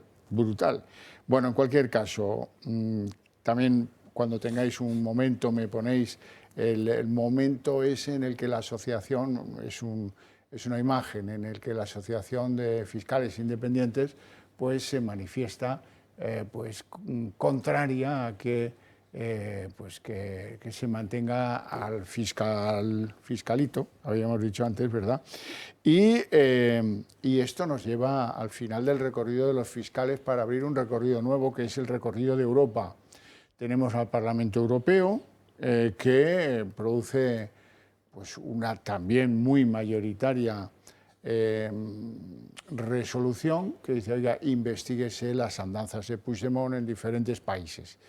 Fundamentalmente las andanzas de Puigdemont se van a investigar en Francia, en Italia, en Austria, porque bueno, la sospecha es que pueda haber entregado dinero ruso a algunos partidos políticos. Pero ahí se añade lo de Cataluña, que es muchísimo más grave, porque caso de ser probada la injerencia de Putin en el proceso independentista catalán, que parece que sí, la investiga un juez, la Guardia Civil, la policía, hay muchos datos, muchas pruebas sobre la mesa, es peor, porque no se trata de ayudar a alguien porque puedes compartir cierto espacio ideológico y quieres que gane las elecciones en Francia o en Italia, sino que se trata de que ayudas a alguien para que rompa un país, desestabilice ese país y con ello Europa. Muchísimo más grave. Y claro, bueno, pues esto a Puigdemont le dejó bastante helado, porque es que llega unas semanas después de que descubran que en el Parlamento Europeo había una diputada letona que lleva 20 años cobrando de Putin, 20 años. Bueno, pues ahí está. El interés de Putin por desestabilizar Europa ya lo vimos con el Brexit y la votación del Brexit, lo hemos visto muchas veces, muchas veces. La cuestión es que, bueno, luego vamos a ver los efectos que eso puede tener, desde luego sobre Puigdemont ha sido bastante letal, pero al gobierno, pues el gobierno lo que estaba es en disimular, a ver si podemos conseguir que esto se apruebe, no digan que somos, pero sin poner el nombre, que no diga Carles Puigdemont. Y no lo han conseguido. Y eso ha sido, en cierto modo, una victoria de pues los parlamentarios españoles que defendían eso en la Eurocámara. Vámonos a ir unos minutos a publicidad, volvemos enseguida y continuamos.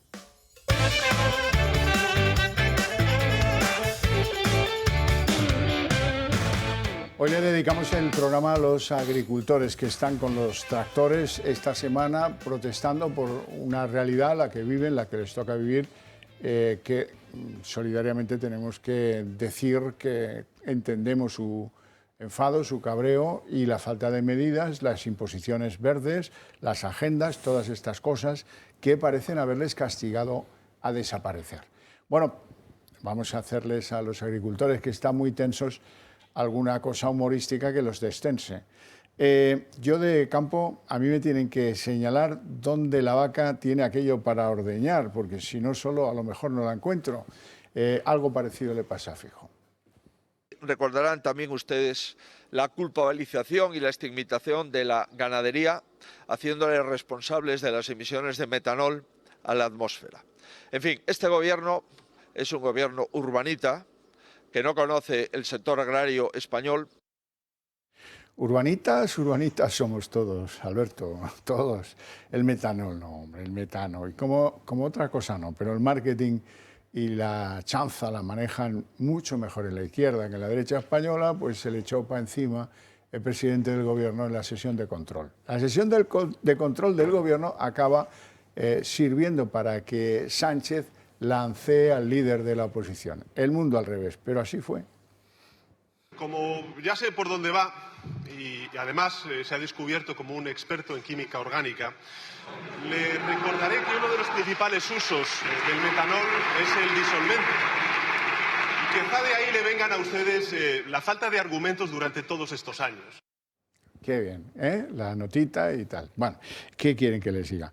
Por cierto, hubo en esa sesión de control algo digno de ser visto. Mira, no, yo conozco muy poco a Miguel Tellado, pero me parece que es un hombre cuya talla como político, como orador, está a 2 o 3 metros por encima de la del triministro Félix Bolaños. Sin embargo, como las cosas que hace el Partido Popular no se entienden casi nunca, presume de lo que no debe y acaba siendo lanceado por el triministro. Claro, hombre, a ti que yo que sé, que los Harlem Globetrotters te ganen al baloncesto, pues bien, pero que te gane al baloncesto bueno, pues eso ya no se, ¿verdad? No se perdona. Recordemos ese lance. Ustedes pretenden amnistiar a quienes bloquearon el aeropuerto de Barcelona utilizando armas con potencial destructivo, dejando 125 heridos. Pretenden amnistiar a quienes atacaron e hirieron a 80 policías. Pretenden amnistiar a quienes intentaron atentar contra el rey en julio de 2020. Pretenden amnistiar a quienes fueron calificados por la Fiscalía en el sumario 5-2021 como organización terrorista. Usted afirma con toda rotundidad que hubo terrorismo. Entonces le quiero hacer una pregunta. ¿Me puede por favor usted decir por qué? ¿Me puede usted por favor decir por qué después de las elecciones del 23 de julio ustedes se reunieron con partidos que hoy consideran terroristas para lograr la investidura del señor Feijóo? Qué dolor, debe yo pensar Tellado. Uf.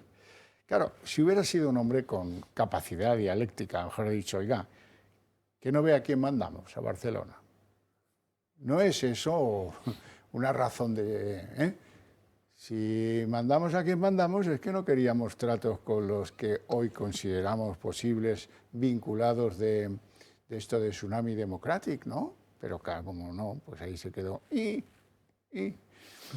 Claro, es lo que tiene, hacer las cosas mal. ¿Quién le mandó a Esteban González Pons irse a Barcelona? Por cierto, que cuando salió fue en un domicilio particular de uno de estos del puente aéreo, que unos se creen que es un día porque les ha sonreído y no les ha escupido en la cara, se creen que es amigo, y se fueron allí. Oye, no había salido de la casa, ya lo sabían todos los periódicos. Está aquí un enviado de Feijóo para ver si Junts, ja. Bueno, qué risas más tontas. Volvamos a lo de antes, el Parlamento Europeo, la Comisión de Venecia, la Comisión Europea, que se ha leído algunas de las cartas y está empezando a contestarlas y les explica a los que la mandaron que empieza un procedimiento. Oiga, bueno, sí, Europa es lo que tiene, pero son cosas ninguna de ellas es un inconveniente. Todas ellas van a favor. Viento europeo de cola tenemos en todo esto. Manuel. Hombre, yo creo que todo esto que está pasando en Europa, de tomar conciencia del abuso de poder con lo de la ley de amnistía y que está fuera del derecho, cada cosa que se haga tiene que sumar. Porque es que España se ha pronunciado muchísima gente, Javier, sobre el tema de la ley de amnistía. Ha habido dictámenes firmados por catedráticos de Constitucional donde dicen las razones por las que la ley es inconstitucional. Se han pronunciado colegios de abogados donde han dicho por qué la ley es inconstitucional. Hasta grandes despachos han hecho informes diciendo que la ley es inconstitucional. Hay un movimiento en la calle diciendo que la ley es inconstitucional. Entonces, claro, esto no puede pasar por alto, por mucho que quiera Sánchez decir yo lo he comprometido en Bruselas con este señor y tengo que darle esto aunque no sea constitucional. Si no es constitucional, no es constitucional. Y esperemos que no entre esto en Barrena. Todo lo que sea de Europa que investigue, que la Comisión de Venecia que diga también que hay indicios de no constitucionalidad, de que saque el imperio de la ley y el derecho para decir aquí esto no es constitucional, no está en la Constitución. Los mismos constituyentes rechazaron esa posibilidad en el debate de la Comisión Constitucional. O sea que esto, la razón no va a estar, todos no van a tener el pie equivocado, todos van en una dirección mayoritariamente y aquí se quiere forzar por razones de oportunidad política una amnistía no justificada, no merecida, que la va a dar por 6 votos para su gloria personal. Y eso no tiene un pase, Javier, ni jurídico, ni ético, ni político. Bueno, y luego está el asunto de los rusos.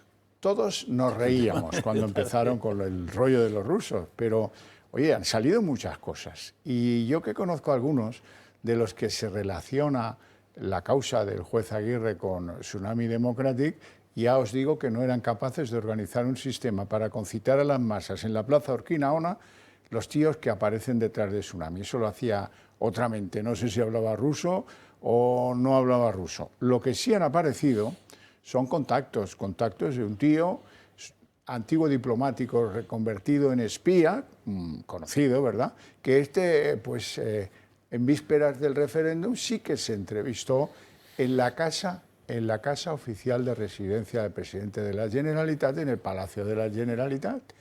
Y luego también tenemos una prueba, ya fracasado el intento secesionista, hubo otro que le ofrecía hablar directamente con Putin para ver en qué se le podía ayudar. Muy importante, eso no se hace ni gratis ni a todo el mundo.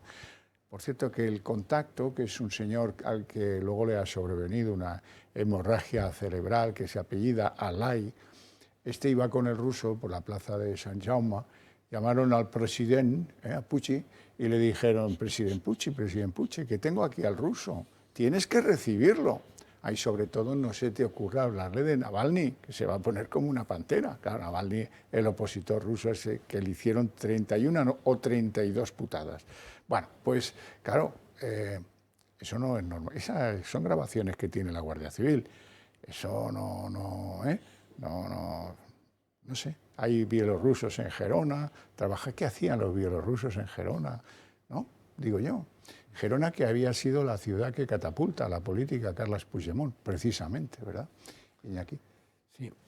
Bueno, lo que es grave también de esto es, ahora niegan que hubiera esa relación con Putin y con los rusos, pero en su momento es que hicieron alarde de ello. Es decir, que yo no me acuerdo quién fue el que le preguntaron ¿qué hacen ustedes hablando con Putin? Y llegó a decir, desde luego, claro, si estamos hablando con Putin, no va a ser de fútbol.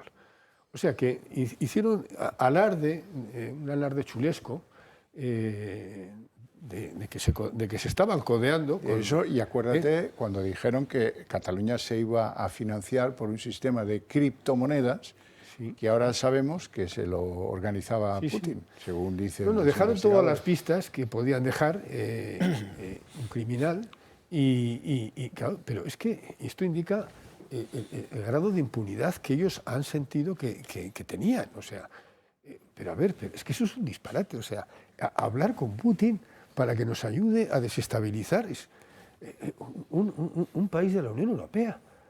O sea, pero en fin, ¿en qué cabeza cabe? Yo creo que esto, bueno, pues aquí de alguna manera sí ha sido responsable toda la clase política en el sentido de que les ha hecho creer que podían hacer lo que quisieran. Y ahora de repente pues, se encuentran con que hombre, pues que de los disparates que han hecho, algunos pueden tener responsabilidades que no habían previsto. Entonces, claro, bueno, la propia ley de amnistía, yo pienso que Sánchez creyó en su día que colaría como un gol más. O sea, como ha metido ya varios goles, que eran impensables, pero yo creo que pensaba que la ley de amnistía iba a ser un gol más. Y no es un gol más. Es decir, que la reacción que ha habido en toda la sociedad española, la reacción que ha habido desde el cuerpo judicial, en fin, yo creo que la amnistía puede ser y va a ser la tumba política de Sánchez. Por lo que decía, porque no es invencible y porque es que es tal el escándalo que está organizando. Es decir, que ya ha llegado a la Unión Europea. Todo lo que sea movilizarse en este sentido me parece importante. Es importante que desde el mundo, desde el mundo judicial y desde el Tribunal Constitucional y los órganos que hay de jueces sientan esa presión también. Es decir, que los que por supuesto están por la labor de oponerse se sentirán confortados.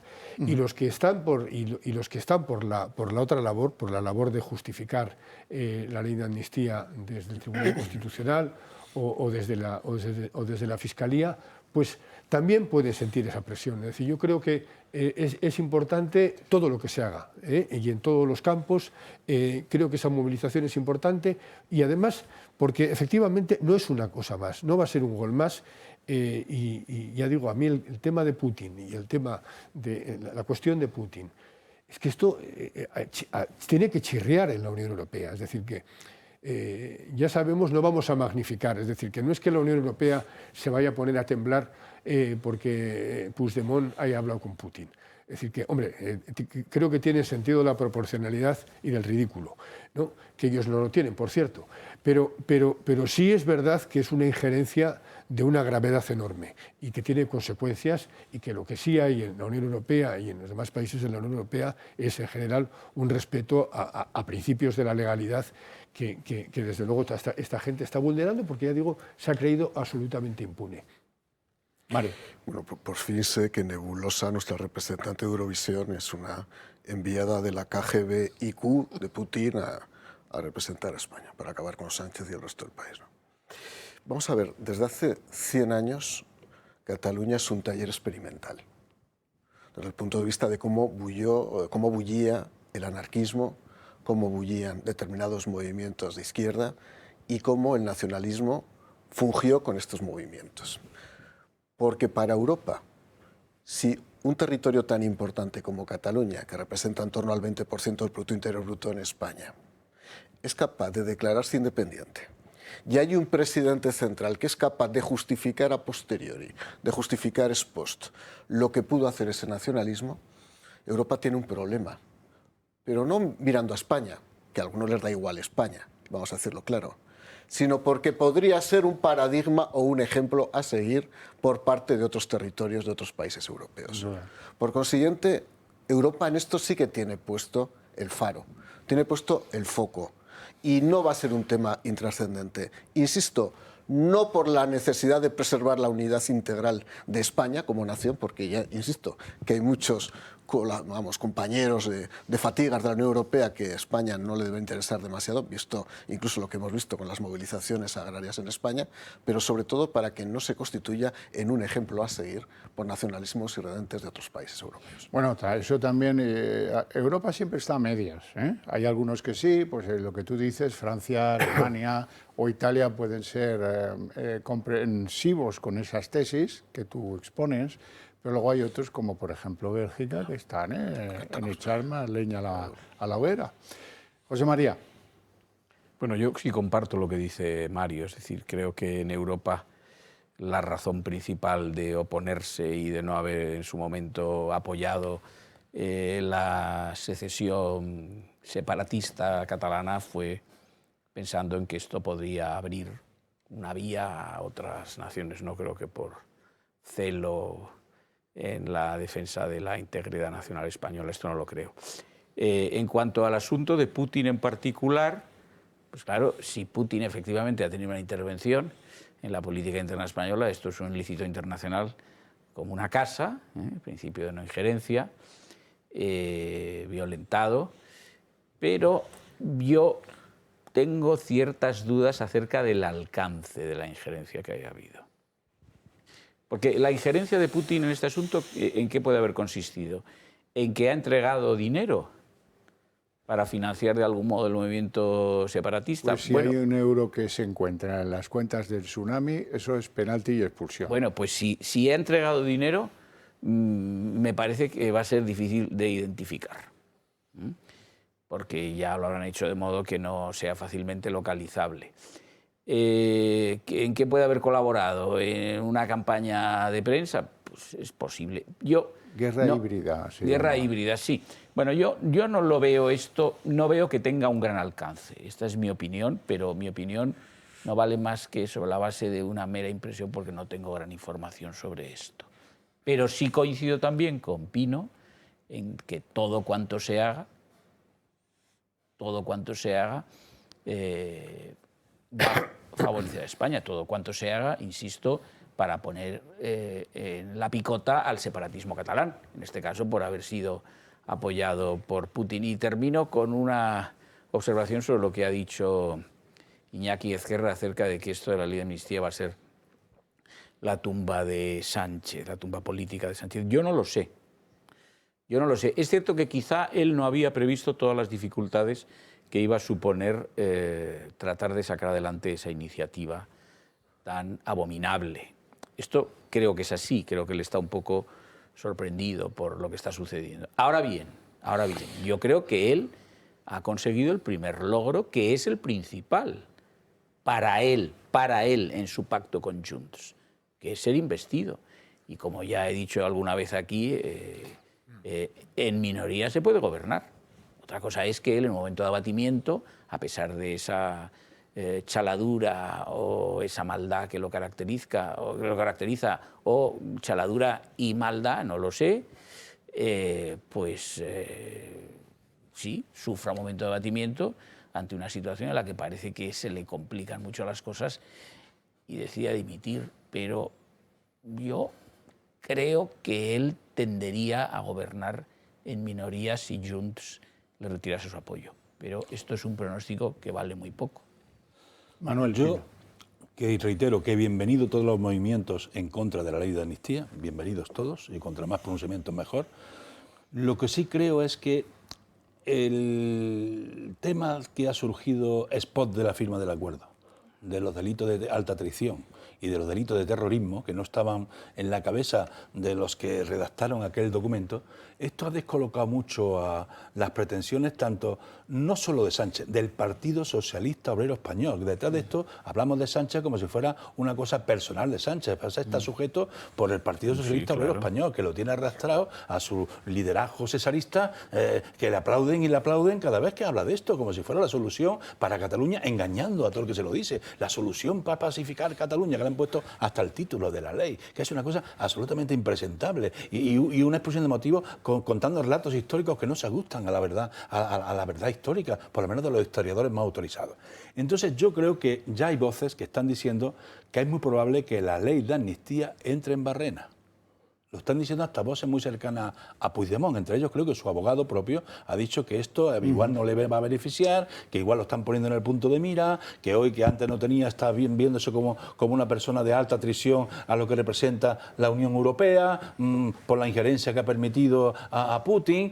Hablan de situaciones de posible encausamiento por terrorismo, o que lo pongan como investigado por terrorismo y tal. O sea que ahí hay muchas cosas que ahora están cuestionándose si esto es lo prudente o no es lo prudente, después de haber hecho las barbaridades que han hecho, de poner a los jueces del Supremo en aquel juicio impecable y televisado, contradictorio con defensa, como si son los malos que persiguen a unos pobrecitos catalanes que por pensar en independentismo lo han maltratado jurídica y legalmente. Eso no puede ser, pero no puede ser, ¿no? Es verdad, Manuel, es verdad que hay que tener en cuenta que tiene una presión Puigdemont que lo hace bajar a la tierra, y son esos 400 tíos de su formación política y de Esquerra que tienen la cuenta bloqueada, la casa embargada, un procedimiento pendiente, y que esos le están tirando de la levita. Oye, firma la ley, no me juegues con la ley, y tal y cual.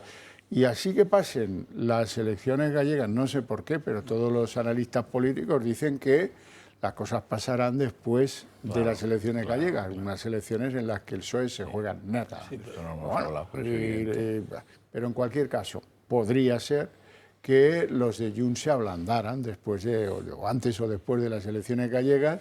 El tic-tac está ahí, ¿eh? La ley le queda una semana de recorrido, ¿eh? Bien justos tienen que ir en la negociación si quieren llegar a tiempo. Bueno, pueden llegar a tiempo después, tampoco pasa nada. Pero en cualquier caso, ¿cómo veis eso? ¿Se achantarán los de Junts, aprobarán la ley de amnistía o no? Bueno, no sé, en la dinámica en la que están de locura, pues es que el problema no es lo que ellos digan, el problema, claro, es lo que estaba comentando Manuel Pino del propio Partido Socialista que hay detrás. O sea, ya aquí la solución no está ni en manos de Puigdemont, que están subidos a la parra, ni está en Sánchez, que es capaz de hacer lo que sea. O sea, Sánchez es un equilibrista, es un taur y un funambulista, y entonces, pues puede, es más, yo tengo la sensación que hasta le gusta, es decir, que él se siente protagonista de una serie de Netflix, que son las aventuras de Pedro Sánchez, ¿no? Entonces, ahora más difícil todavía, toda su estancia en el poder ha sido desde el primer momento un salto en el vacío, entonces, pero claro, la cuestión es si detrás todavía queda algo de cerebro dentro del Partido Socialista para echar marcha atrás, que esa es la gran duda. Es decir, que entonces, ahora que ellos, por parte de Junts, desde luego no espero el menor atisbo de sensatez, y por parte de Pedro Sánchez tampoco. Es decir, que yo creo que... Ahora, de todos modos, y vuelvo a lo sangrante con el tema de Putin, y que después de eso, a la que han pretendido encausar es a Paz Esteban, la directora del CNI. O sea, cuando los otros están hablando con Putin, o sea, a ver, es que esto es grave. Estamos ante un delito flagrante de alta traición, y a quien está intentando saber qué es lo que ocurre y vigilar esos movimientos, a esa persona es a la que le encausan. O sea, es que esto es tan sangrante. Pero, o sea, me permito un momento, pero hay un tema importante en todo esto de Putin que tanto da alarma y tal, ¿no? Es que un diputado del Parlamento catalán se ha salido corriendo y se ha ido a Suiza. Algo pasa, algo habrá, porque bueno, ante la hipótesis de que ha desaparecido del Parlamento, ante la hipótesis sus funciones y se ha ido de que el juez Aguirre le pase el tractor por encima. Eso es lo que hay, ¿no? Ahora, hay otro dato, que es que la inteligencia americana sirvió al Senado de los Estados Unidos documentación que hizo que alguien del mundo ese avisara al gobierno de España de que andaba Putin detrás de la cosa esta del separatismo. Mario Garcés, ¿tú qué opinas? Bueno, yo creo sinceramente que hay muchas probabilidades de que se achanten, ¿no? O sea, los 7 cabritillos de Junts votarán lo que les diga Pedro y el Lobo, eso no queda ninguna duda siguiendo las fábulas, ¿no? Ahora mira, has hecho un comentario, perdóname, que en esto es lo poco que no estoy de acuerdo contigo hoy. Creo que sí que es relevante para las elecciones gallegas, y lo digo porque evidentemente Pedro Sánchez, el Partido Socialista va a quedar el tercero, eso está descontado, y va a tener 13, 14, va a estar en esa horquilla más o menos. Pues que a lo mejor uno más, uno menos es determinante. Pedro Sánchez no se presenta con las siglas del PSOE. Pedro Sánchez se presenta en Galicia con las siglas del BNG y del Partido Socialista Obrero Español. Y él lo que aspira es a sumar. Por consiguiente, un diputado más o un diputado menos puede ser relevante porque ahora mismo la mayoría absoluta está en 38 y las encuestas están en torno a 39, 38. Y cuidado, que una pequeña oscilación en los últimos días, en función de si hay un diputado más del PSOE, o hay un diputado 2 más del BNG, o si entra democracia ourensana, podría ser determinante a la hora de fijar un gobierno. Y cuidado, si Galicia es gobernada por el nacionalismo gallego, el País Vasco por el nacionalismo vasco y Cataluña por el nacionalismo catalán, como escribía en mi tribuna el jueves en Libertad Digital, el sueño de Galeusca está mucho más cercano. José María, ¿tú cómo lo ves? No sé, no puedo decir nada de cómo vayan a comportarse los nacionalistas separatistas catalanes. No tengo ni idea. También se dice mucho que Puigdemont es un hombre hasta cierto punto perturbado y por lo tanto a lo mejor lo que le soliciten sus allegados más interesados en ser amnistiados, pues a lo mejor no lo atiende. No lo sé. Lo que sí creo es que tienes razón en que lo que se vaya a decidir por parte del gobierno central, por parte de Sánchez, lo va a decidir después de las elecciones gallegas. ¿Por qué? Pues porque es cierto que él, habiendo actuado como ha actuado, no perdió un voto respecto de 2019, el 23 de julio del año pasado. Esto es cierto, es decir, que su electorado se ha mantenido con él a pesar de todo lo que sucedió. Pero puede ser que esto de la amnistía haya rebasado el vaso de la paciencia de sus electores y él ya vaya percibiendo alguna erosión electoral en las encuestas que maneje y por lo tanto, pues como quiera que la próxima convocatoria es la gallega, pues tratará de decir que si accede a las peticiones separatistas, pues lo hará después, no antes. No puedo decir mucho más sobre esto. Bueno, pues estamos a una semana, o sea que una semana y poco, así es que pronto sabremos cómo termina la ley de amnistía. Las elecciones gallegas lo sabremos antes, pero no mucho antes. Bueno, yo sí que quería, antes de irnos, reclamar vuestra atención a propósito de un ruego que quiero haceros, el de que nos enviéis donaciones. Que nos enviéis donaciones porque, pues esto es muy complicado. Para los medios de comunicación no afines al señor Sánchez, esto está siendo complicado. Y bueno, pues os pedimos que nos ayudéis, que nos respaldéis con vuestras donaciones. ¿Cómo hacerlas? Pues muy sencillo, ahí hay dos cuentas corrientes de dos bancos distintos, ahí podéis girar vuestras transferencias si tenéis a bien hacerlo. También podéis entrar en la cuenta de las redes del Club de Amigos, hay una pestaña que pone donaciones, seguís las instrucciones, sencillísimo. Y lo más importante, desde lo de la ley Omnibus que ha sido antes referida, pues hay una perspectiva legal diferente que permite desgravar esas donaciones que hipotéticamente pudierais hacernos. ¿En qué cantidad? Pues en muchos casos 45 o por encima del 50%.